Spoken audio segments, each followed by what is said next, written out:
friends, welcome to our channel. So today we will read NCERT class 6th English chapter 1 Who did Patrick homework. तो चलिए शुरू करते हैं. Patrick never did homework. Too boring, he said. He play hockey and basketball and Nintendo instead. Patrick नाम का एक लड़का था. वो कभी भी अपना होमवर्क नहीं करता था. वो टू बोरिंग कहता था अपने होमवर्क को. उसको हॉकी खेलना पसंद था, बास्केटबॉल खेलना पसंद था और निंटेंडो खेलना पसंद था. निंटेंडो मतलब जो एक वीडियो गेम होता है. His teachers told him, Patrick, do your homework or you won't learn a thing. जो उसकी टीचर है वो उसको होमवर्क करने के लिए कहती थी. And it's true, sometimes he feel like an ignoramus. But what could he do? He hated homework. उसको कभी कभी लगता था इग्नोरस लगता था. इग्नोरस मतलब who lacks education. ओके, तो आगे बढ़ते हैं.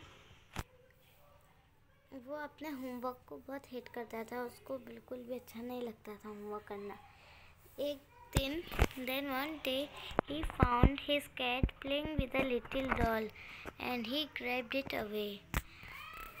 एक दिन उसने अपने कैट को एक छोटे से डॉल से खेलते हुए देखा. To his surprise, he wasn't a doll. जब उसने उसे देखा तो वो एक डॉल नहीं था at all but a man of a tiny size. वो एक मैन था छोटे साइज का. He had a little wool shirt with old-fashioned breeches and a high hat much like a witch. He yelled, "Save me! Don't give me back to the cat." उसने कहा, save me, मुझे बचाओ, मुझे उस cat को वापस मत देना. आई grant your wish, I promise you that. उसने कहा कि मैं तुम्हें एक विश दूंगा, मैं प्रॉमिस करता हूँ, पर मुझे उस कैट को वापस मत देना. Patrick could not believe how lucky he was. Patrick को बिलीव नहीं हो रहा था कि वो कितना लकी है. Here was the answer to all his problems. So he said, only if you do all my homework till the end of the semester. उसने उससे विश मांगी कि अगर तुम सेमेस्टर तक मेरा होमवर्क करोगे, अन्य तक. वो 35 डेज का था, सेमेस्टर डेज तक था. If you do a good enough job, I could even get as. The little man face wrinkled like a disclosed throat in the hamper. He kicked his leg and double first grims and scolded and pursed his lips. Oh, I am curious, but I will do it. उसने कहा कि मैं curious हूँ but फिर भी मैं इसे कर लूँगा. नेक्स्ट पैराग्राफ आता है. And true to his word that a little egg began to do his Patrick homework. उसने अपने बातें को सच बनाने के लिए वो जो एल्फ था वो पैट्रिक का होमवर्क करने लगा. Except there was one glitch. The elf didn't always know to do and he needed help. Help me, he had said, and Patrick would have to help in whatever way. I don't know this word, the elf squared while reading Patrick's homework. Get me a dictionary? No. What's even better? Look up the word, sound it out by each letter. उस जो elf था उसको कुछ समझ नहीं आ रहा था तो उसने कहा हेल्प मी पैट्रिक से. और पैट्रिक को हेल्प करना था उसको। तो फिर उसने एल्फ ने कहा, उस छोटे से जो वो से डॉल समझ रहा था, उसका नाम एल्फ था, छोटा सा आदमी का नाम, ठीक है। तो एल्फ ने कहा कि मुझे ये वर्ड नहीं पता। वो पढ़ नहीं पा रहा था उस वर्ड को, उसके होमवर्क का। तो उसने कहा पैट्रिक से कि मुझे एक डिक्शनरी दो। No, what's even better, look up the word, sound out it by each letter. But when it came to maths, Patrick was out of luck. What are the timetables? The elf shuddered.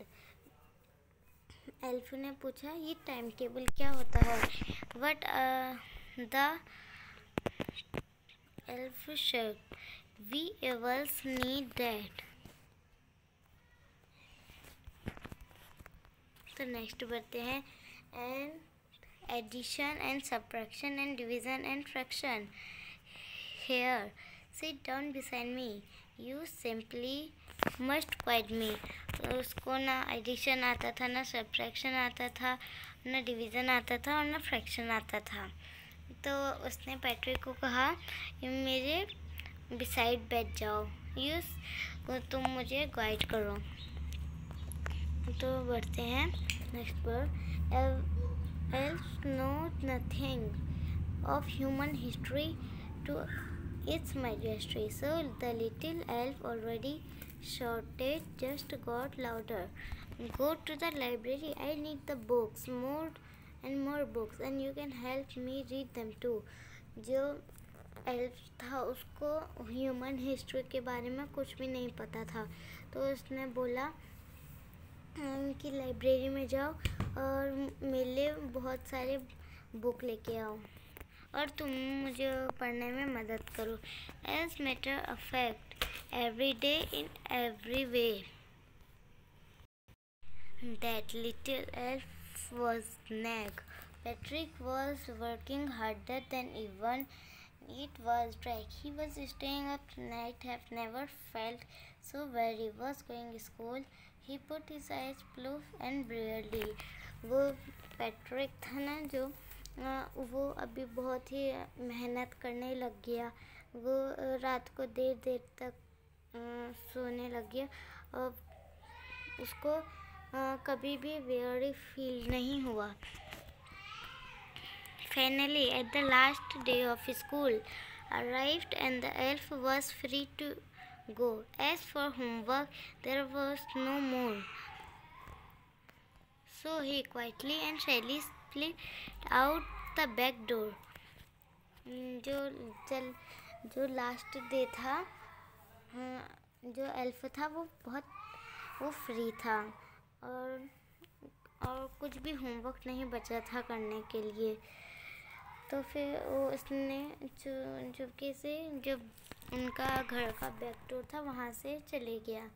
Patrick got his ass, his classmate was amazed. Patrick ने अपना बहुत अच्छी मेहनत की, जो उसके classmate थे वो चौंक गए। His teachers smiled and were full of praise and his parents, जो टीचर थी वो मुस्कुराई, वो बहुत ही खुश थे। और उसके parents, they wondered what has happened to Patrick, वो चौंक गए कि पैट्रिक को क्या हो गया है। He was now the model king, वो अब एक मॉडल किड है। Clean his room, did his chores, was cheerful, never rude like he had developed a new attitude. वो जो पहले करता था अपना रूम का गंदा, वो ऐसे नहीं करता था। वो अपने रूम को क्लीन करता था, वो चोरी नहीं करता था, वो चेयरफुल था, वो कभी भी रूड नहीं करता था। जैसे कि उसने अपना न्यू एटीट्यूड बना लिया। You see in the end Patrick still thought he made a tiny man to do his homework, but I shall a secret just between you and me. It wasn't elf. Patrick has done it homework itself. तो इसका meaning है, तुमने देखा last में Patrick thought he had made that a tiny man. Patrick ने सोचा कि वो उस टाइनी मैन ने उसका होमवर्क दिया है, बट वो एल्फ ने नहीं किया था, वो पैट्रिक ने अपना होमवर्क खुद ही किया था। तो इसके राइटर है कैरोल मोरे। Thank you. अगर आपको ये वीडियो पसंद आया तो कमेंट बॉक्स में ज़रूर लिखिए।